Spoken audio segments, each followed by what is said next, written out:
Olá, Olá, tudo bem? tudo bem? Tá bom. Obrigada por estar aqui com a gente. O Imagine, pessoal ainda está tenho, entrando.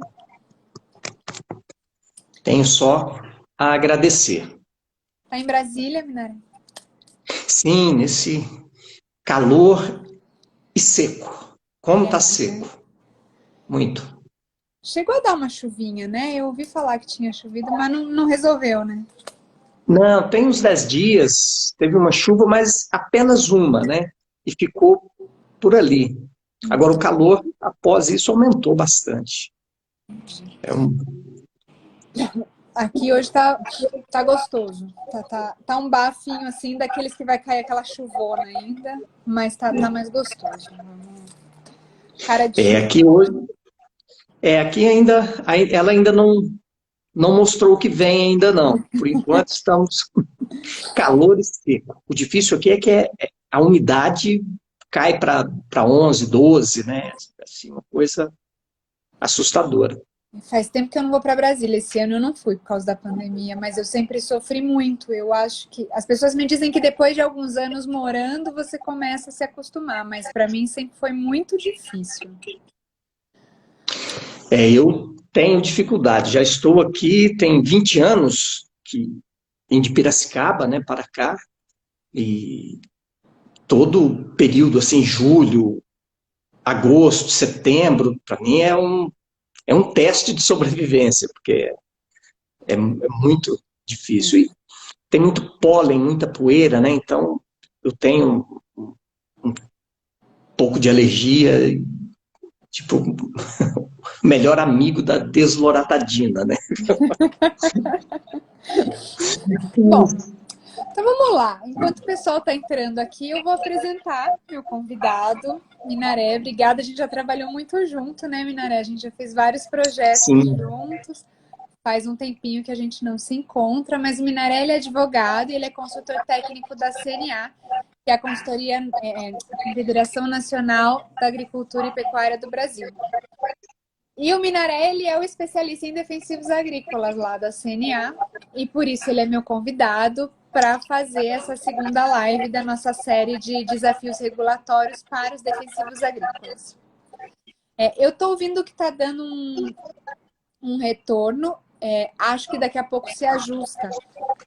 Eu não sei se para você tá ruim, Minaré. Você tá me ouvindo bem? não, aqui eu estou ouvindo bem, tá? Então tá bom. Um Então vamos lá. singelo ruído, mas nada que dificulte. Então vamos lá. Bom, pessoal, vocês já sabem como funciona. Eu tenho as minhas perguntas aqui, mas fiquem à vontade para perguntar o que vocês quiserem aí na caixinha de comentários. E a gente vai tentar fazer em 1 hora, mais ou menos, essa conversa. Tá bom? Então, bom, eu já disse que essa é a segunda live dessa série. Para quem não assistiu a primeira, só contextualizando, e quem não sabe exatamente o que são os defensivos agrícolas, eles também são chamados de agrotóxicos, produtos fitossanitários, produtos para controle da planta, produto para proteção da planta, remédio de plantas, pesticidas e veneno, eventualmente, pelos produtores principalmente. Eles são um produto mais regulamentado do Brasil.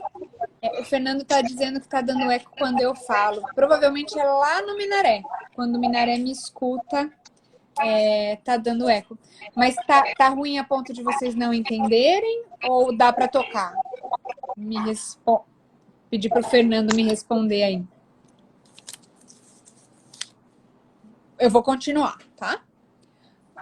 Bom, é o produto mais regulamentado hoje no Brasil, acredito que no mundo inteiro. Para vocês terem ideia, produzir energia nuclear é menos complicado do que produzir defensivo agrícola no Brasil. É um produto que ele é regulado pela Anvisa, MAPA, IBAMA. Ele ainda tem toda a regulação de qualquer produto que seja comercializado, então ele passa pelo Ministério da Economia, Alfândega, Receita Federal, tem as questões de Ministério do Trabalho, e essas são muito olhadas porque tem as questões de saúde ocupacional, inclusive ligadas ao produto, e além de tudo ainda precisa de um cadastro estadual. Então, para se ter um registro e se comercializar e produzir, exportar e importar defensivos aqui no Brasil é muito complexo. Por isso, a gente decidiu iniciar essa discussão para poder ver onde é que a gente pode discutir melhorias de políticas públicas para esse setor. Olha, o Fábio está dizendo que talvez se o Minaré baixar... Minaré, tenta baixar um pouquinho o seu volume. Precisa ver se você vai me escutar também. Baixei. Então, vamos lá. Você Vamos está lá. me ouvindo? Ouvindo. Então, tá bom. Eu acho que agora melhorou. Eu já não estou me ouvindo mais. Bom, Minaré, a gente já recebeu a Andres Eliane no fim da semana passada aqui para falar sobre a perspectiva da indústria e o que a gente quer é que você fale um pouquinho sobre a perspectiva do produtor rural. E aí, falamos também que esse é um dos processos mais rigorosos do mundo, no Brasil, mas que leva muito tempo. A Andresa relatou que para produtos novos chega a levar entre 8 e 10 anos e para genéricos tem aí um timeline de 5 a 7. Estão saindo um pouco antes, mas se ele tiver alguma tecnologia nova dentro do produto, ele acaba levando mais tempo. O pessoal reportou aqui que melhorou, então vamos seguir. Então eu queria primeiro perguntar como é que esse longo processo interfere na produtividade e na produção agrícola. Bem, realmente nós estamos trabalhando com esse tema, né, Silvia, já há vários anos, né, principalmente em Brasília. E o fato do palco, né, ser em Brasília, isso chama a atenção. Por que não na fazenda? Por que não na região produtiva e discutir essa questão de agrotóxico em Brasília, né? Aí a gente tem que apontar que o problema não é lá na agricultura, não é lá na indústria que produz o defensivo ou o agrotóxico, né? A nossa lei hoje estabelece como nome o agrotóxico. Porque o grande problema é regulatório e de procedimento para fazer registros de pesquisa e uso desses produtos. Lembro-me que ainda em 2005 teve um grande debate na Comissão de Agricultura da Câmara e um ponto principal que se discutia a respeito da falta de alguns produtos, poucos produtos, preços elevados, era a morosidade do processo de registro. Isso em 2005. E continuou com essa morosidade. Nós observamos que a lei, né, que é do final dos anos 1980, é uma lei extremamente singela. Ela tem comandos mais abertos, comandos gerais, ela não tem um roteiro objetivo para o procedimento de registro. Isso ficou para o decreto. E ficou também para as normas conjuntas entre Ministério da Agricultura, Anvisa e IBAMA, que são os órgãos que participam do processo de registro. Então, essa fragilidade que a lei tem, ela abriu espaço para que se fizesse determinados procedimentos que não primassem pela ciência e pelo respeito ao tempo de um processo de registro. E isso resultou nessa morosidade. E essa fragilidade da lei é suscetível a questões ideológicas, questões partidárias, que acabaram permeando todo esse processo que vem de longa data, né? O sistema de registro brasileiro, por exemplo, ainda mantém 3 instituições, 3 ministérios: Agricultura, Saúde e Meio Ambiente. Alguns países, por exemplo, como os Estados Unidos e Canadá, no passado tinha essa divisão. Hoje não tem mais, concentraram. Os Estados Unidos concentrou na área ambiental, no Ministério do Meio Ambiente deles. E no Canadá concentraram no Ministério da Saúde. né? Procuraram fazer isso para não deixar na agricultura, para ter um espaço mais neutro, né? Que evitasse a crítica ao formato do processo. Mas aqui não, aqui nós ainda temos os 3 órgãos deliberando sobre o processo, separadamente. É um modelo que pode dar certo, mas precisa sim ter ajustes. O fato desde 2005, a discussão é que o tempo é extremamente elevado, né? Num passado recente, a morosidade era ainda maior, né?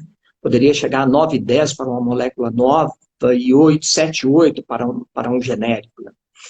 Isso, para a agricultura, o que reflete? Bom, primeiro, o custo para as empresas manter esse tipo de procedimento de registro. Demorar todo esse tempo para começar a ter retorno com aquele produto que ela desenvolveu e levou para registrar. Então, aumenta o custo do insumo, que impacta o custo de produção do agricultor. E, por outro lado, também inibe a entrada de investidores, de pessoas dispostas a investir e criar pequenas, médias empresas para desenvolver esses produtos. Tanto é que no Brasil ninguém fez isso, né? Além de dificultar o acesso dos agricultores aos produtos, também acaba matando a iniciativa empreendedora, né? Basicamente, nenhum investidor em sã consciência vai investir numa área dessa, que precisa contratar bons profissionais para desenvolver um produto. Na melhor das hipóteses, vai demorar aí de 8 a 10 anos para desenvolver um produto. Após isso, tem que levar para o registro, entregar na mão do governo, para o governo analisar se é um produto que tem viabilidade, que vai ser possível utilizar. E aí, são mais 8 anos, ou seja, na melhor das hipóteses, 16 anos para quem entrou no mercado querendo construir uma empresa nessa área, demoraria para ter o seu primeiro produto registrado para uso e só assim começar a reembolsar aquilo que investiu. Então, é uma morosidade que dificulta para os dois lados, tanto para a agricultura quanto para a indústria. Legal. Deixa eu só pedir para o pessoal fazer mais silêncio aqui em casa. Desculpa. Não ouvi nada. Chegaram e estão mexendo aqui. Aí a gente começa a ficar meio tenso. Bom, você falou muito, e esse é um ponto bem importante da gente lembrar. A legislação ela é de 89, né? E em 89, quando ela foi escrita, na melhor das intenções, não existia nem IBAMA nem Anvisa, que são 2 agências reguladoras que interferem no processo de registro atualmente, né? Então, a legislação lá em 89 falava que o registro precisava de um olhar toxicológico e um olhar ambiental, e aí o decreto trouxe o Ministério da Saúde e o Ministério do Meio Ambiente para o processo, que acabaram levando esse processo para o IBAMA e para a Anvisa. Na minha opinião, está super correto que o IBAMA e a Anvisa têm que olhar, mas isso nem está previsto lá na legislação, né? Então, fica muito evidente a necessidade de modernizar. Sem falar que nós estamos falando aí de 32 anos de uma lei numa área de tecnologia super inovadora. Então, não faz sentido a gente continuar discutindo em cima daquele texto, né? Bom, e aí falando desses sistemas regulatórios, e você já fez uma comparação com Estados Unidos e Canadá muito breve, eu sei que a CNA acompanhou uma missão para a Austrália para comparar o sistema brasileiro com o australiano, porque a Austrália, sim, tem uma agricultura muito parecida com a do Brasil, ela tem características de clima parecidos com o Brasil, um clima mais propício para aparecimento de pragas e doenças, e o controle tem que ser muito parecido. E lá eles têm uma forma diferente de avaliar. Então, como é que você vê essa diferença entre, por exemplo, o Brasil e a Austrália, ou se tem mais algum país que vale a pena comparar? Olha, nós temos, por exemplo, os países mais de matriz inglesa, né? Como o próprio Estados Unidos, Canadá, Austrália, eles têm uma visão um pouco diferente do que seria a análise de risco, né? Eles têm um foco mais voltado para o processo de exposição de risco e não a análise de perigo da molécula. Esse é um ponto que eu acho que é chave para a gente abordar, né?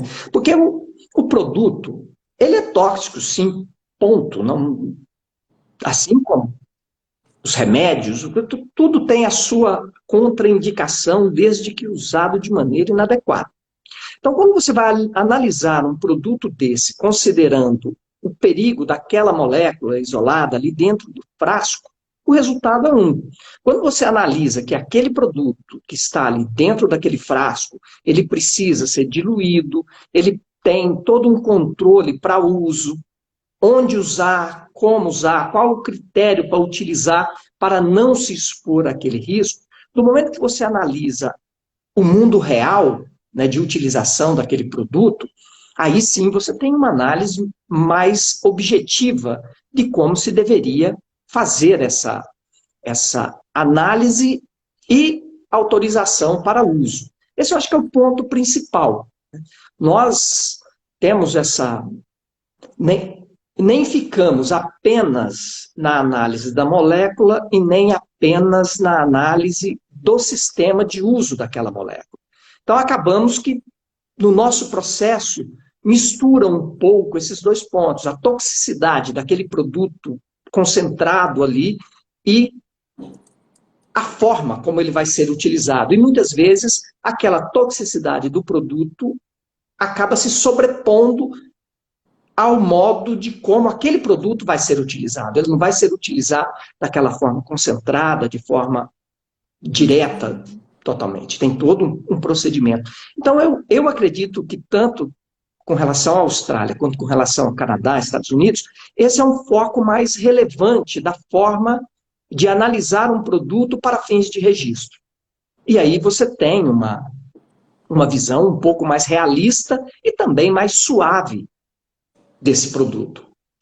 São produtos absolutamente importantes para a comunidade em geral, não só para os agricultores, mas para a população de uma forma geral.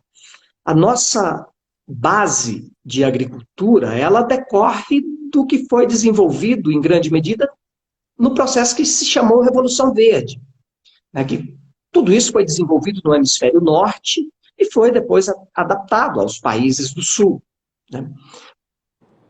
Pouco inovou-se no que diz respeito ao uso de defensivos químicos, de fertilizantes químicos, máquinas agrícolas, sementes produtivas. Essa é a base da nossa agricultura até hoje e é a base da agricultura mundial, não é só da brasileira, né? A agricultura alemã, japonesa, chinesa, americana, australiana, todos estão nessa base. Então é um produto que acompanha o processo de agricultura já há quase um século. E é um produto extremamente importante. E, muitas vezes, a propaganda contrária a esse produto, ela é absolutamente desleal. E aí entra a questão ideológica, que impacta, né, a questão de mídia, né, que é muito negativa às vezes. A gente vai entrar nesse tema. Deixa eu voltar um pouquinho. Você falou sobre avaliação de risco. E realmente a avaliação de risco ela era um grande diferencial entre o que era aplicado no Brasil e o que era aplicado nos países de agricultura mais pujante, como Austrália e Estados Unidos. Mas a Anvisa ultimamente vem adotando a avaliação de risco e o IBAMA na maior parte das suas análises. Então isso acabou trazendo uma melhoria para o processo. Eu, do lado de fora, hoje eu já não estou nem mais na indústria, mas eu tenho, apesar da demora que ainda existe, eu noto uma melhoria nos procedimentos e das pessoas que eu converso, eu tenho ouvido falar efetivamente que houve uma melhoria. Vocês tiveram essa mesma percepção pela CNA? Saíram novos produtos? Como é que está a relação com os órgãos reguladores? E se isso resultou em menor tempo, essa mudança, por exemplo, de padrão para avaliação de risco? Sim, melhorou. Nos últimos anos, essa abordagem que a Anvisa está adotando no que diz respeito à análise toxicológica dos produtos era algo que se buscava há muito tempo e veio. Isso é muito bom, né? Então, temos sim uma celeridade maior nos produtos, até, por exemplo, a própria notícia, né, que sai na mídia de que o Ministério registrou 150 produtos, grande maioria genérico, não temos aí novidade de molécula nova em grande escala, né, mas é um sinal de que o processo já começou a andar melhor. Isso é fato, né? Tivemos um momento, ali em 2006, 2007, que teve uns ajustes no decreto, né, que também teve esse suspiro de um pouco de Teve uma celeridade. força-tarefa naquela época, né? Isso. Teve uma força-tarefa, modificou o sistema de alguns procedimentos no decreto, e isso, aquela época, melhorou. Nos 2 anos seguintes, teve uma melhora do fluxo de processos, né? Reduziu o tempo. Depois, acomodou-se na morosidade novamente. Agora, com essas ações que o governo está adotando, também estamos sentindo, assim como sentimos lá em 2006, né, 2007, 2008, teve uma melhora, agora também tem essa melhora. Esperamos que ela seja permanente, mas que está melhor, está. Tanto no que diz respeito ao fluxo dos processos, quanto no que diz respeito ao diálogo entre o setor produtivo e os órgãos de governo. Esse é um ponto. Eu acompanhei muito de perto essa força-tarefa de 2006, foi 2007, 2008. E eu me lembro dos técnicos, principalmente do Ministério da Agricultura, até altas horas da noite ali, aprovando o produto e avaliando tudo mais, fazendo bastante coisa por analogia, inclusive porque naquela época tinha a questão dos clones também, então você tinha diversos processos de registro para o mesmo produto, porque eles tinham nomes diferentes e aí não fazia muito sentido, então se aprovou muita coisa. Esse tema já está mais apaziguado também, essa questão dos clones, mas eu tenho visto efetivamente que a carga ideológica dentro dos órgãos diminuiu muito depois da discussão do projeto de lei e tudo mais, e apesar do projeto de lei não ter passado, ele ainda está tramitando, vários pontos que eram objeto do projeto de lei já foram resolvidos, né? E aí, a minha pergunta é, onde que ainda dá para melhorar? Se a análise de risco, que era o principal ponto que a indústria tinha, que os produtores tinham, já foi resolvida. Isso melhorou no tempo, mas ainda temos um tempo que não é razoável. Onde que os produtores acham que dá para melhorar? Quais são as demandas atuais dos produtores?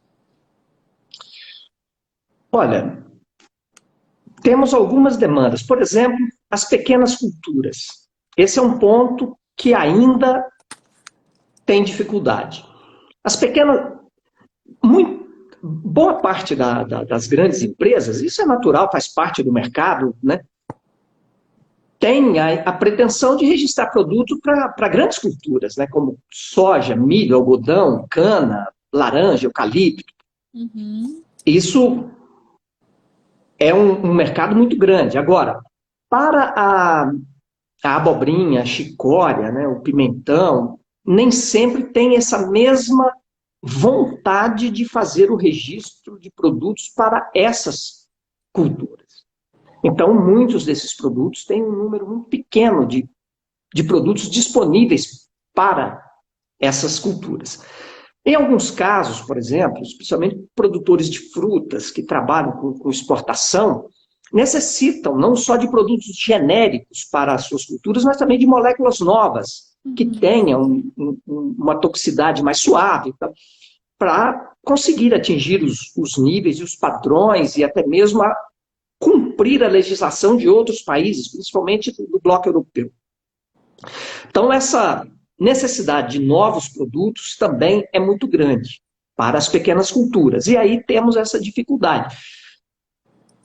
No passado, o argumento era de que, como o processo é muito moroso, muito demorado mesmo, de anos e anos, e lá no passado precisava de um registro para cada cultura, né? Isso mudou, né, mais recentemente, que agora é permitido registrar por bloco, né? Mesmo assim, ainda não tem uma adesão da forma como a agricultura espera, né? E esse é um ponto que ainda precisa ser solucionado.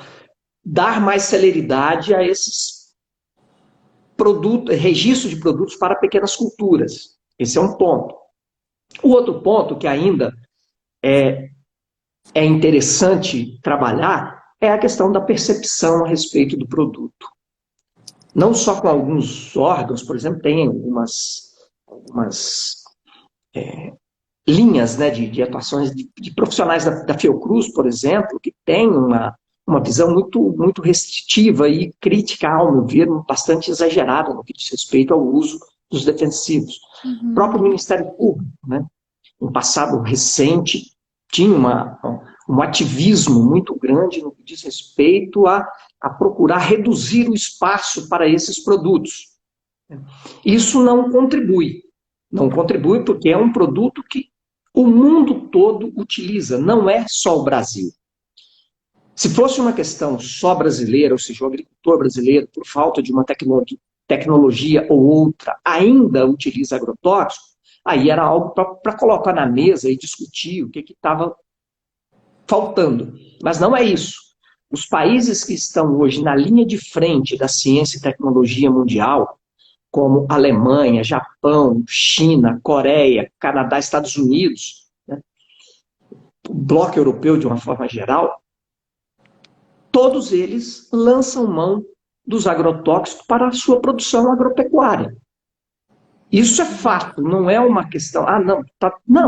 Não existe agricultura no mundo hoje que não lance mão dos defensivos agrícolas para a sua produção. Então não é uma questão só nacional. E aí é que é interessante chamar a reflexão, principalmente desses órgãos, para fazer uma análise comparativa também, e não ficar praticamente direcionando o discurso como se fosse um problema brasileiro. Porque não é um problema brasileiro, é uma solução que o mundo todo usa.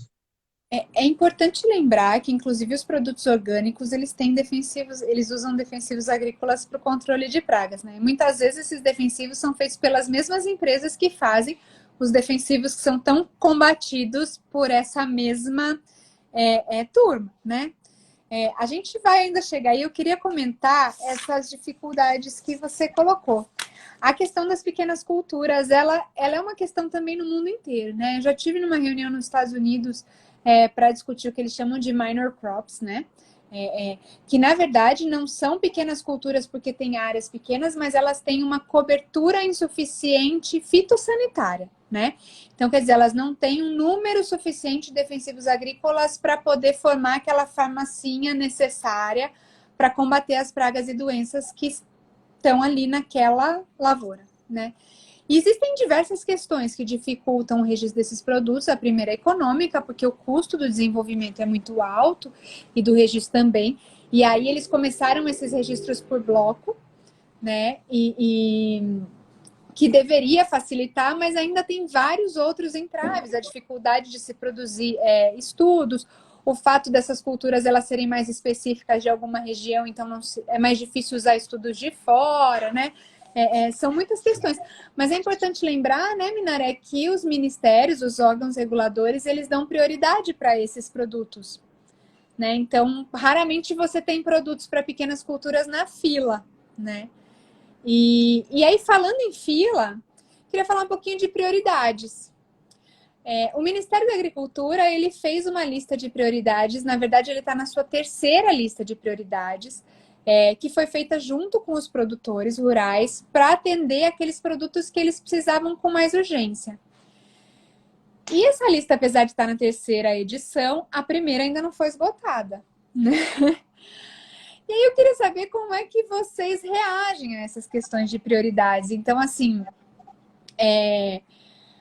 o fato de terem produtos ali que não justificam a prioridade, então eu sempre gosto de dar esse exemplo, eu não tenho nenhuma crítica ao glifosato, eu acho que o glifosato é um produto importantíssimo, mas ele tem mais de 50 glifosatos no mercado, eu não vejo nenhuma razão para ter um glifosato numa lista de prioridade, né?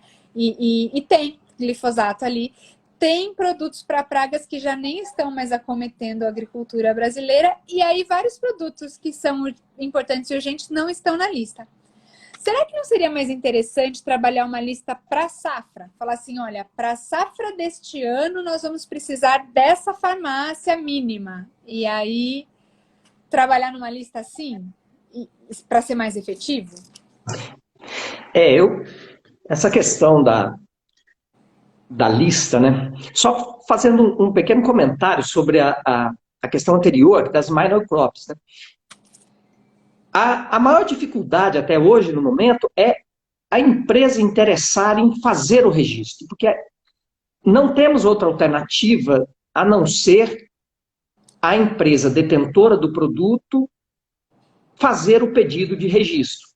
Essa é uma prerrogativa da empresa. Se ela não faz o pedido, efetivamente não tem como analisar aquele produto para aquela cultura. Esse é um ponto também. No que diz respeito à lista, por exemplo, essa lista, ela deveria existir, assim, 2, 3 produtos no máximo por ano, porque o problema acaba que, falando assim de uma forma muito franca, acaba que essa lista se torna uma ponte mais curta para fugir dessa morosidade clássica do nosso sistema. Uhum. Se o nosso sistema funcionasse como funciona o sistema americano, o sistema canadense, australiano, certamente o volume de pedidos de prioridade nessa lista seria menor. Certamente seria menor, porque o fluxo de registro aconteceria de uma forma mais natural, mais produtiva. Então, eu acredito que enquanto não eliminarmos essas dificuldades de registrar o produto, pelo menos na média que o mundo gasta de tempo para registrar, será difícil a gente conseguir organizar uma lista que seja objetiva e que, de fato, tenha aquelas prioridades daquela safra e que realmente exija essa avaliação célere, separada, não separada fora da fila, né, que o Ministério faça. Então, eu acredito que precisa primeiro sanear esse funcionamento. Né? Está melhorando, mas ainda está longe de ser aquilo que se espera de um registro compatível, pelo menos com os nossos concorrentes na esfera internacional. Então, a maioria dos países tem aí 2 anos e meio, 3 anos, no máximo, para registrar um produto novo, 2 anos, no máximo, para registrar um produto, um produto genérico. Isso seria interessante. Isso seria interessante. E falando sobre os produtos que estão no mercado e esses novos que estão para entrar, muito se fala de produtos, por exemplo, que já não se comercializa mais fora do Brasil e continua se comercializando aqui. É verdade que existem produtos mais tóxicos ainda no mercado e que poderiam ser substituídos por produtos novos? E se é verdade, por que isso não é feito? E aí eu queria dar uma terceira via, que seria a possibilidade da gente pegar esses produtos mais tóxicos e não simplesmente bani-los. Por que não deixá-los ali numa prateleira para ser usados só em questão de emergência? Como é que vocês veem isso? Olha, essa questão dos produtos, muita gente usa a forma como a União Europeia tem de disponibilidade de produtos, o que lá é banido, o que não é, e compara com o Brasil, que é um equívoco gigantesco. Né? É um equívoco gigantesco, porque a agricultura europeia é absolutamente diferente da agricultura tropical que a gente produz. Né? Tanto no que diz respeito com clima, com variedades, com escala, né? Dentro do Mato Grosso, por exemplo, a gente coloca mais de 2 Alemanhas. É uma escala diferente, um clima diferente, pragas diferentes. E assim, sem arrogância nenhuma, né? Porque às vezes parece que a gente está sendo arrogante. Olha, aqui no meu quintal cabe a Europa inteira, né? Mas não é bem assim, né? A gente consegue produzir isso mesmo, a gente consegue produzir 2, 3 safras por ano, porque tem um clima super favorável, mas também tem uma incidência de pragas muito maior. E o que eu acho interessante quando eles fazem essa comparação, por exemplo, muitas vezes eles pegam um produto para o café, e aí não tem café lá. Então, como é que você vai precisar de um produto que mate a broca do café? Não faz o menor sentido. É o serviço de desinformação, né? É o serviço de desinformação. Então, o, a química hoje, por exemplo, os defensivos, a base é a química, né? E a química é uma ciência que ela oferta uma garantia de validade dos seus estudos bastante elevada, né? A química, a física, a biologia, a matemática, né, a astronomia, e são quase que todas dentro do ideal clássico de ciência, né, de conhecimento absoluto, universal. Então, é uma ciência que já está, né, há mais de 100 anos sendo premiada com o prêmio Nobel aí, e está aí. Duas Então, é mulheres uma... esse ano, Pois hein? é. Porque... E exatamente com a CRISPR, né? Com a edição de gene, né? Que para a agricultura é fantástico isso. E, bem, então nós estamos falando de um produto que não é um produto experimental, de uma ciência que surgiu ontem, não. É uma ciência clássica, né? Que dá o que tem a sua metodologia, que é uma ciência com uma credibilidade muito grande, né? Então, quando você mantém um produto, né? E não só o Brasil, mas vários produtos estão... Não tem assim um caso, tem um produto só no Brasil e ele está banido em todos os demais. Isso não existe. Né? Você tem, por exemplo, um exemplo agora recente, né, do Paraquat. A União Europeia retirou o produto, mas você tem Nova Zelândia, Austrália, Canadá, Estados Unidos, Japão, Israel, todos utilizando esse produto. Ou seja, então, nem sempre é só uma análise científica pura e simples que tem dentro desses processos. A gente precisa enxergar tudo isso, né? Você tem uma questão econômica, você tem uma questão de interesse empresarial, tal. Isso é interessante colocar na crítica, não é algo de demérito, não. Cada um tem a sua estratégia comercial, industrial, isso faz parte. Uhum. No que diz respeito às reavaliações, por exemplo, e retirada de produtos, né, banimento, realmente você manter a monografia desse produto, em muitos casos é extremamente interessante. Muitas vezes é um erro realmente retirar essa monografia.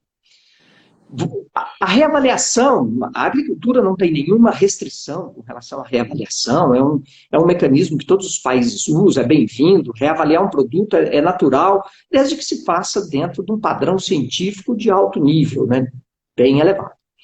A reavaliação não pressupõe a retirada do produto, a reavaliação ela pode reordenar o uso desse produto, né, ou retirá-lo de uma determinada ou proibir que seja utilizado de uma ou determinada forma. Então, é um resultado que a reavaliação pode ter, né? Quando se coloca um produto para reavaliação, o resultado não é simplesmente ou mantém o produto ou retira o produto. Não é isso que se procura com a reavaliação.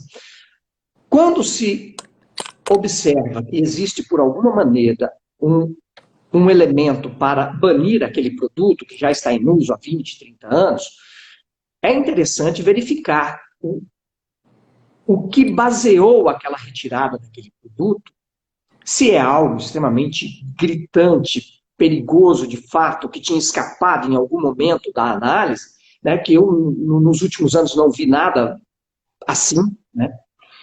Mas se porventura optar por retirar, ou porque tem vários outros produtos mais com toxicidade menor no mercado, tal, seria interessante manter esse produto, porque amanhã ou depois pode ter uma praga que ele combata essa praga com uma certa agilidade maior que os outros. Então, mantendo essa monografia desse produto, você conseguiria fazer com que esse produto pudesse ser objeto de um uso estratégico em algum momento. Isso seria interessante trabalhar, né? Não temos muito essa cultura aqui, mas seria interessante instituí-la. Mas assim como é importante manter essas monografias, é importante novos produtos, né? Porque essas tecnologias elas estão chegando lá fora, os nossos concorrentes estão usando novas tecnologias mais modernas, menos tóxicas, mais ambientalmente mais amigáveis, e aí aqui demora todo esse prazo. A Andresa, na semana passada, disse que entre 8 e 10 anos para chegar um produto novo na prateleira para o agricultor. Na prateleira eu não diria, vamos falar na mão do agrônomo para receitar, né? E a gente vê, inclusive, que o uso continuado das mesmas substâncias, ele pode levar a uma resistência, né? E aí eu queria trazer um exemplo muito clássico, que é a questão da ferrugem da soja. A soja é a maior cultura que a gente tem no Brasil e a ferrugem é a sua principal doença. E a ferrugem, ela acabou criando resistência a diversos fungicidas do mercado. E aí a gente vê essa necessidade de aprovar novos produtos. E existem produtos ali na lista de prioridade para serem aprovados. Como é que vocês veem isso? Como é que se poderia olhar para essas pragas mais devastadoras com mais carinho para trazer tecnologias mais novas? Olha, para a agricultura, quanto mais produtos disponíveis, melhor. Porque a agricultura, por exemplo, a gente fala de várias agriculturas, né? Você tem de eucalipto a cogumelo, né? E aí você passa por frutas, verduras e grãos. Então, para o agricultor montar o seu modelo de negócio, quanto mais produtos disponíveis ele tiver, melhor. Tanto defensivos, químicos, genéricos, moléculas novas, produtos transgênicos, né? Fertilizantes, os mais variados possíveis, quanto mais, melhor. Isso é interessante para o agricultor. Então, o agricultor, como observei anteriormente, principalmente aquele que trabalha com a produção de frutas, de pequenas culturas, quanto mais ele tiver essa diversidade, para ele, melhor. Tanto no que diz respeito ao gerenciamento de custos, quanto no que diz respeito ao atendimento do cliente conforme aquele lugar que ele pretende exportar. Então, para ele exportar, ele tem que cumprir ali os LMRs, o país onde destino da carga tem que ter aquela autorização para uso daquele produto. Tal. Então, tudo isso faz com que o agricultor, quanto mais produtos ele tenha, mais fácil é a vida dele para montar o seu modelo de negócio, seja para o mercado doméstico, seja para o mercado doméstico e exportação. Então, o que nós, né, a visão que nós temos é sempre uma visão preocupante quando o processo começa a emperrar. Então, é muito bem-vindo sempre produtos novos, produtos genéricos, produtos biológicos de uma forma geral. Agora, nós entendemos que o processo, da forma como ele está, ele ainda precisa melhorar. Não chegamos a um ponto de equilíbrio, um ponto de estabilidade desejada, tanto para a indústria quanto para a agricultura. Né?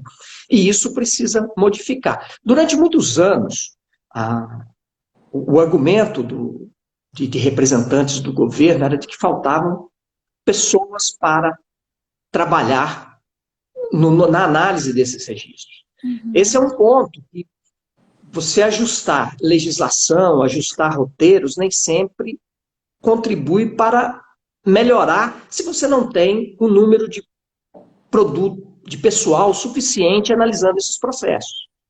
Então, esse é um ponto. Ultimamente, eu não tenho visto muita queixa no que diz respeito à falta de mão de obra para analisar esses processos. Mas a gente sabe que não é um número satisfatório. Ainda que a gente não esteja ouvindo isso, quando a gente compara, né, o EPA lá nos Estados Unidos, ele tinha uma média, e aí eu tô falando de 2 anos atrás, tá? Meus números são um pouco desatualizados, mas eles tinham 660, 680 pessoas olhando só para registros de defensivos, enquanto no Brasil, juntando os 3 órgãos, dava 40, mais ou menos. Eu não sei exatamente quantos estão hoje no Brasil, talvez algum universitário aqui consiga me ajudar, mas ainda que tenha dobrado, é muito menor do que o que a gente vai encontrar em outros países, né? É um volume menor, continua um pouco dentro dessa média que você disse. E o curioso bom, lá nos Estados Unidos, estão todos concentrados no mesmo órgão, fazendo uma análise ali conjunta, né, com um foco específico. Aqui nós temos esse pessoal dividido em 3 órgãos, né? Ou seja, o trabalho interdisciplinar, né, que você vislumbra num órgão único, nesse caso acaba não existindo, né? Porque é cada um no seu setor, né? Então, talvez uma mudança na forma, né? Não precisa nem eliminar as competências desses órgãos no que diz respeito a essa análise de procedimento. Mas é possível, sim, fazer um arranjo dentro do Poder Executivo para que esses processos fossem analisados dentro de um ambiente interativo, congregando os profissionais dos 3 órgãos. Talvez fosse uma experiência interessante para se fazer no Brasil, né? Um sistema Não único, precisaria né? mudar muito. Um sistema único, porque é impossível a gente dizer que tendo 3 órgãos, por melhor que seja o processo, é impossível dizer que não vai ter retrabalho, né? Eu tenho aqui algumas perguntas, deixa eu ler para você. É do Léo, da ProSoja. Ele coloca: Doutor Reginaldo, teria como criar uma escala de ordem para definição pela retirada de um produto? Claro que além dos motivos pela reavaliação. Eu não entendi direito a pergunta. Aí ele continua aqui.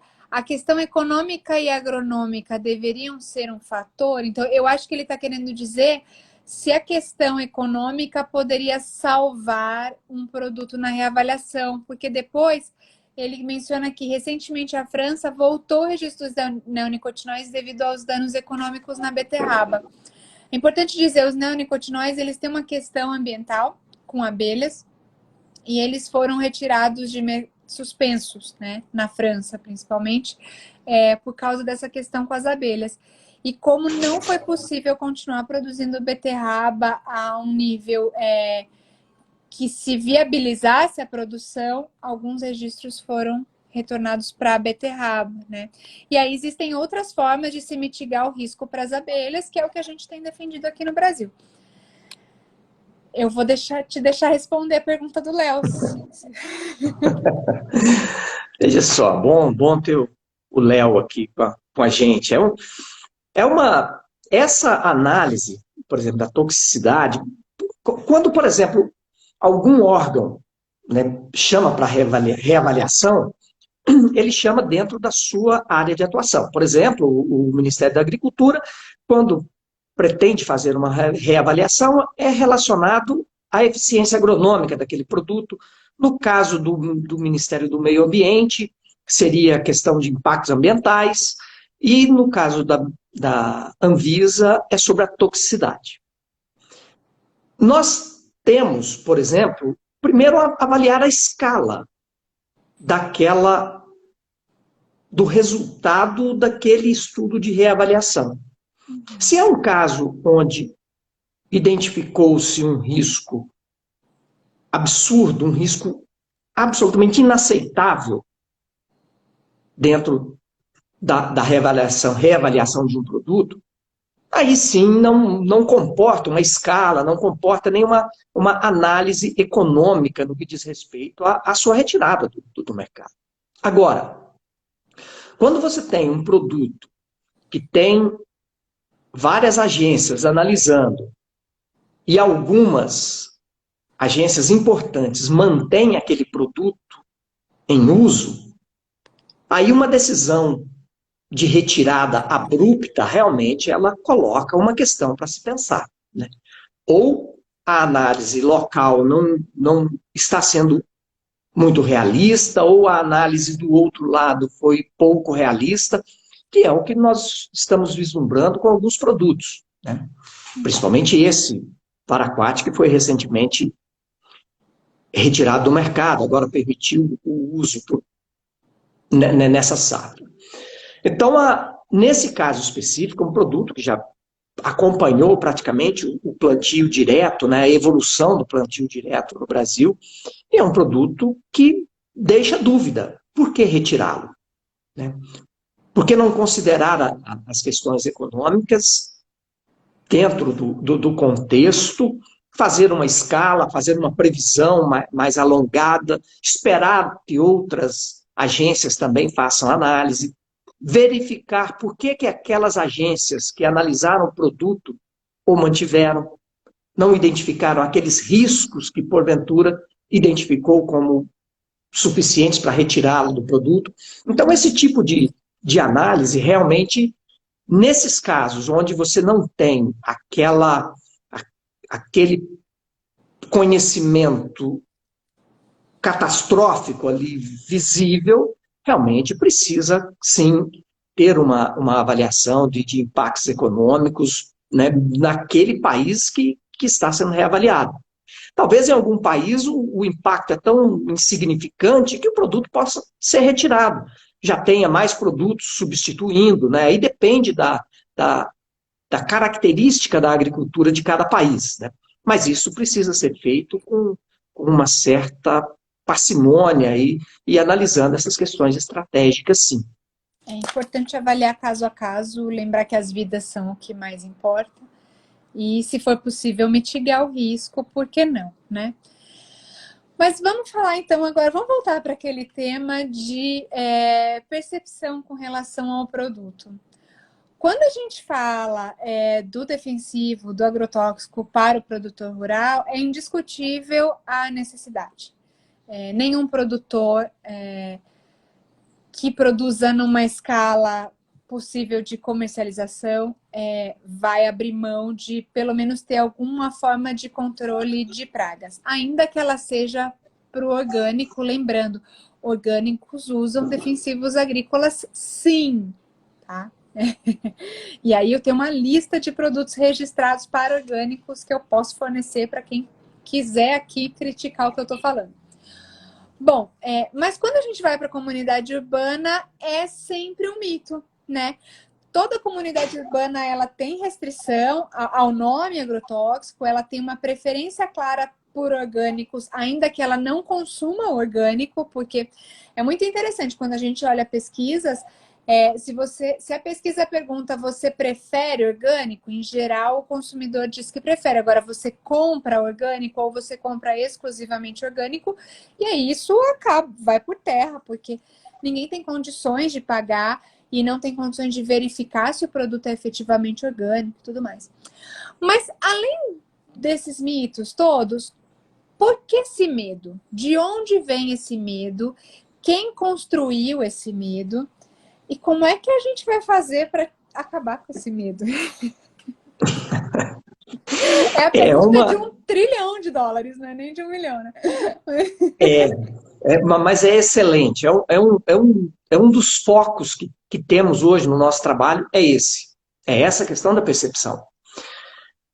Já vem de longa data, num futuro, num passado próximo, o próprio governo ou agentes do governo fomentava essa visão de terror com relação aos produtos químicos.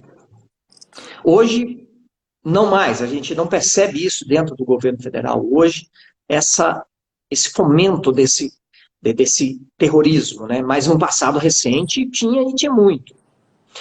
Então, essa visão, né, de que o produto ele nada tem de bom, ele só tem de mal, né, os agrotóxicos, isso foi construído e trabalhado por campanhas de ONGs, por próprios agentes do governo em alguns casos, agentes do Ministério Público, sem um compromisso muito sério com a justificação daquele argumento que estava sendo utilizado. Falar mal de um produto que tem o nome de agrotóxico é muito simples, é uma bandeira fácil para panfletear, né? Então, quando vai falar mal, é fácil. Jogar pedra nesse produto é muito fácil. Porém, isso criou uma percepção na população, principalmente na população urbana, né, que tem aquela visão bucólica do homem do campo, né? Que em alguns casos, até algumas lideranças trabalharam para criar isso, mas não, hoje não mais, e isso foi um erro. Uhum. O agricultor, ele não difere do dono da padaria do bairro. Ele não difere do dono da farmácia da esquina. Ele não é diferente do dono da lanchonete, do dono da franquia do McDonald's. O agricultor é um empresário que trabalha no campo produzindo para alimentar a sua família, pagar a escola dos filhos, pagar o seu carro, a sua casa, o seu telefone. Esse é o agricultor, né? E quando você fala isso, você praticamente desmonta um pouco dessa visão bucólica do agricultor, lá na fazenda, produzindo uma galinha. Não é assim. Não é assim. A agricultura de subsistência não serve mais nem para o agricultor e nem para a sociedade. E o agricultor precisa lançar mão dessas ferramentas. E ele lança mão dos produtos biológicos, dos produtos transgênicos, dos produtos químicos para viabilizar a produção dele. E todos esses produtos são autorizados pelo Estado.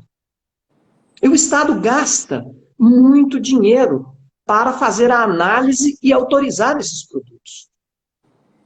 E os agricultores compram e utilizam esses produtos que o Estado analisou e disse, olha, usando dessa forma é seguro. Então, tanto o transgênico, quanto o biológico, quanto o químico, utilizado e feito da forma adequada, ele é seguro para a população urbana, para a população rural. Então, essa é uma percepção que não se construiu ainda. Então, tem essa visão do campo bucólico, tem aquela visão de que o orgânico é sempre melhor, não é sempre melhor. Tanto o orgânico quanto o produto convencional, tratados com produtos químicos, se os dois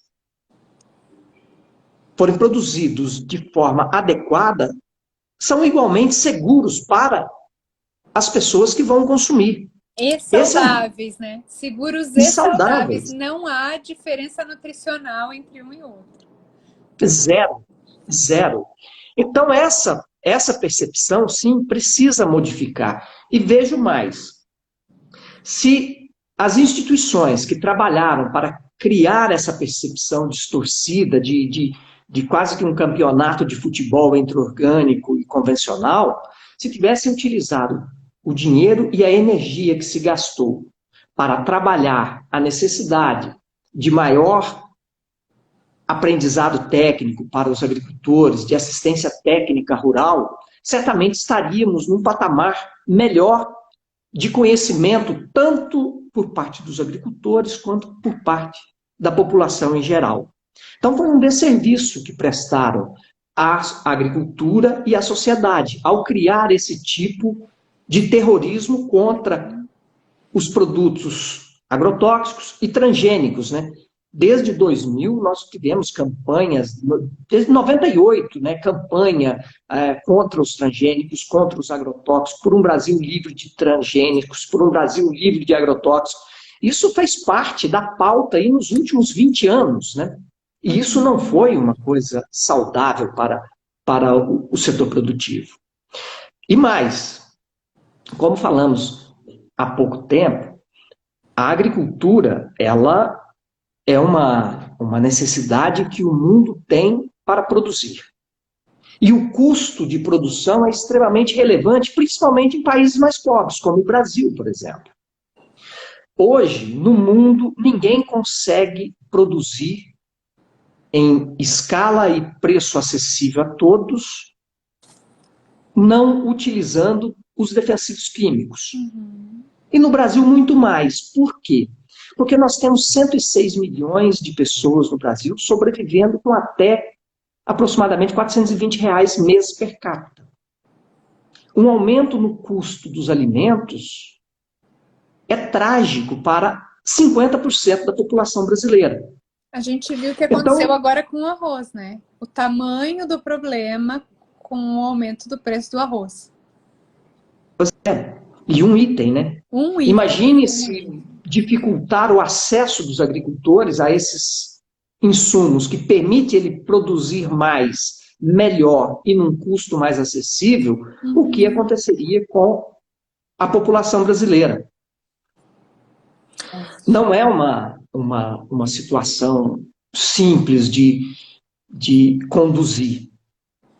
Essa questão de colocar como opositores os produtores de orgânicos e os produtores de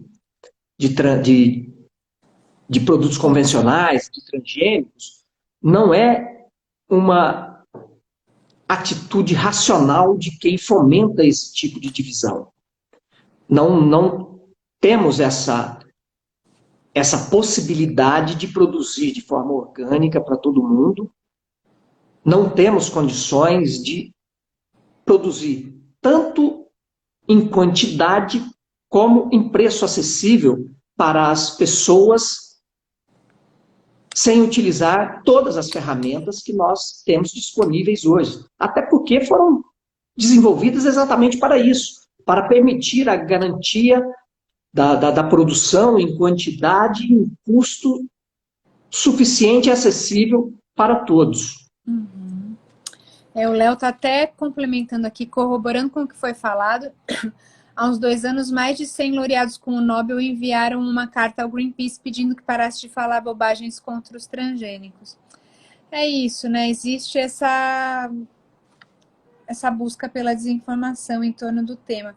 E é muito difícil a gente entender a quem fortalece isso, né? Porque você disse, né, Minaré, que é muito fácil falar contra os agrotóxicos porque eles têm esse nome no Brasil.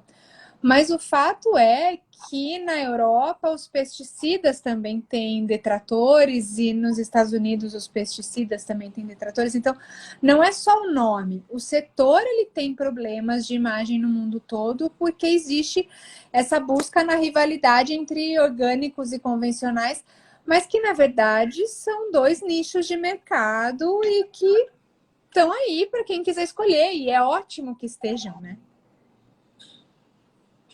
Exato. Nós temos uma capacidade de produção extremamente elevada no Brasil. Produzimos alimentos que alimentam praticamente a totalidade da população brasileira e uma boa parcela da população mundial com as nossas exportações, e não temos problemas. As pessoas se alimentam, as pessoas comem frutas, verduras, legumes, grãos, né, produtos de origem animal, e todo mundo vive muito bem com esse alimento que nós temos hoje, né? Não temos restrições para a exportação, exportamos para centenas de países. Então, essas campanhas contra transgênicos, contra os agrotóxicos, elas são absolutamente descoladas da realidade.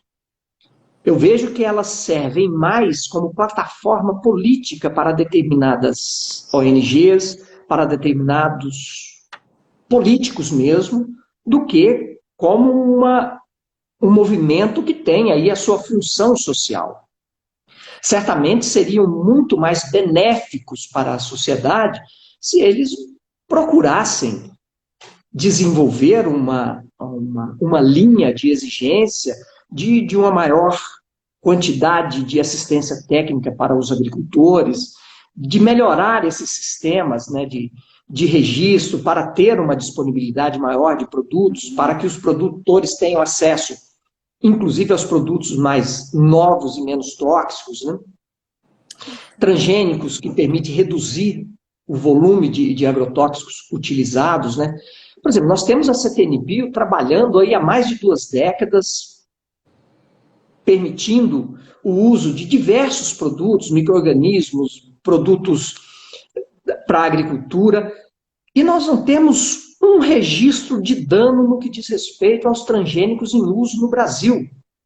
É zero, nós não temos nada. Tudo aquilo que foi propagandeado no final dos anos 90, no início dos anos 2000, de que teríamos uma civilização com fisionomia peçonhenta, né? É uma frase até que que está na sentença de um juiz que impediu o plantio da soja.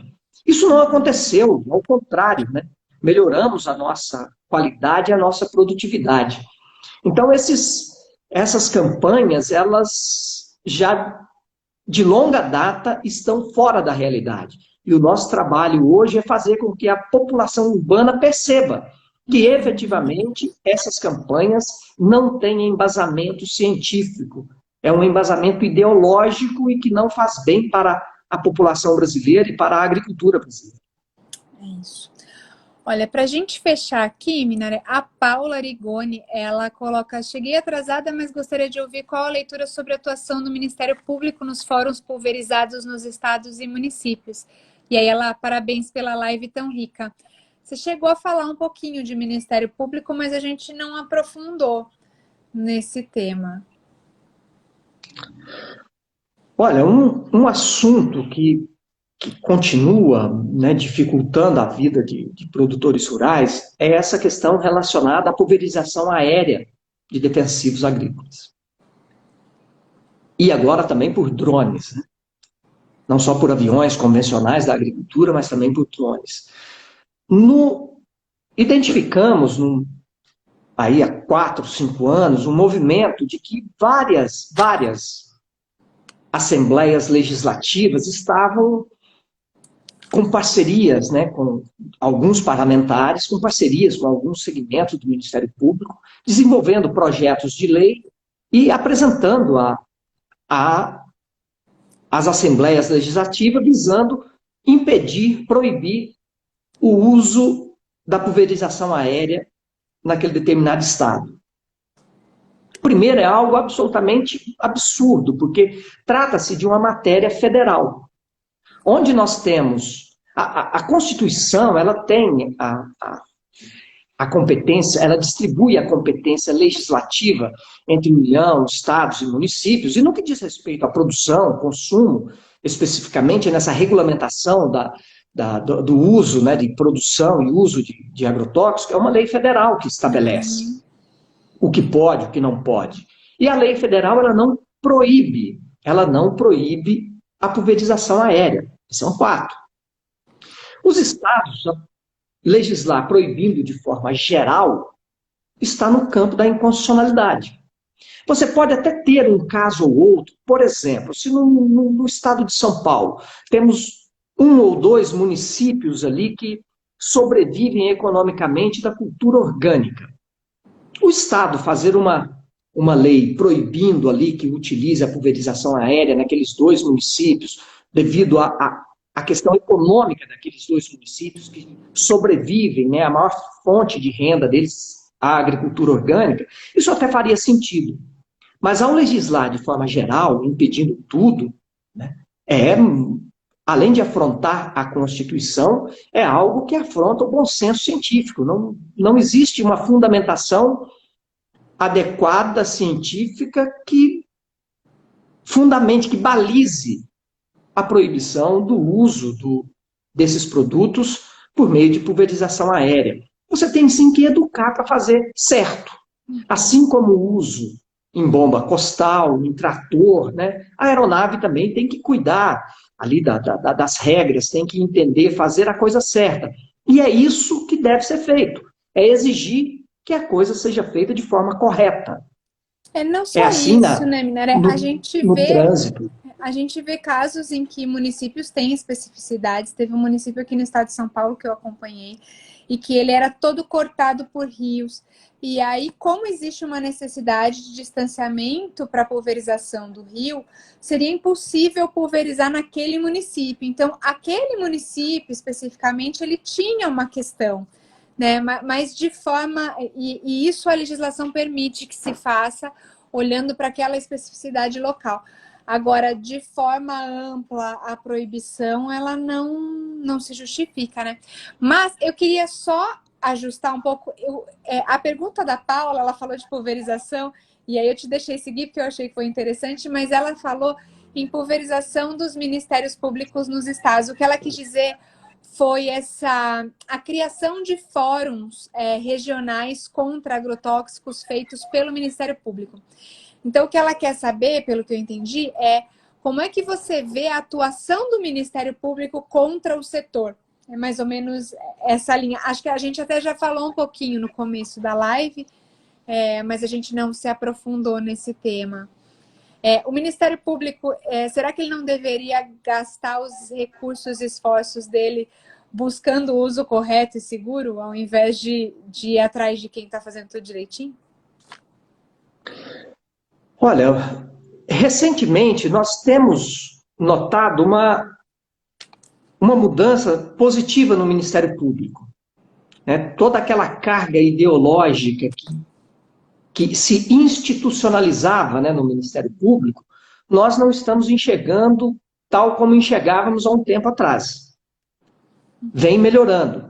Que bom. E não são todos do Ministério Público. Tem muita gente no Ministério Público que conhece o que é a agricultura, né? Mas alguns ainda não. Isso é importante observar. Agora, o Ministério Público, como fiscal da lei, certamente ele deveria cuidar para que a lei fosse aplicada de forma adequada, né? A mudança, né, da legislação cabe ao Poder Legislativo, e no caso específico dos defensivos agrícolas, é o Poder Legislativo Federal. É aqui que tem que ocorrer esse debate, né? Tanto é que tem até projetos de lei tramitando, né, na Câmara, né, procurando dar uma roupagem nova aí para essa lei dos agrotóxicos. Então, o Ministério Público, quando ele começa a colocar ideologia e não o regulamento, ou como elemento orientador da sua ação, realmente ele cria um desserviço, seja para a agricultura ou para qualquer outro setor, né? O Ministério Público está aí para fazer cumprir bem aquela legislação vigente. Quem não gostar da legislação vigente, que procure viabilizar a mudança no Congresso Nacional, principalmente no que diz respeito à legislação federal, né, que é sobre ela que nós estamos falando. Então, nós esperamos que o Ministério Público, né, mantenha aí a tradição da maioria, né, dos integrantes do Ministério Público, que é zelar pela boa aplicação das normas vigentes, né? É isso que nós esperamos deles. Muito bom. Minaré, acho que a gente estourou, tá uma delícia a conversa. Eu vou te agradecer, agradeço o pessoal que está nos acompanhando aqui. Tivemos bastante gente hoje. A live ela vai ficar salva no meu IGTV e no final do dia ela sobe para o canal da Think Brasil no YouTube e depois eu disponibilizo o link para todos. Minaré, foi ótimo te ver. Espero que a gente volte a trabalhar nos corredores por aí em Brasília. Logo. Maravilhas.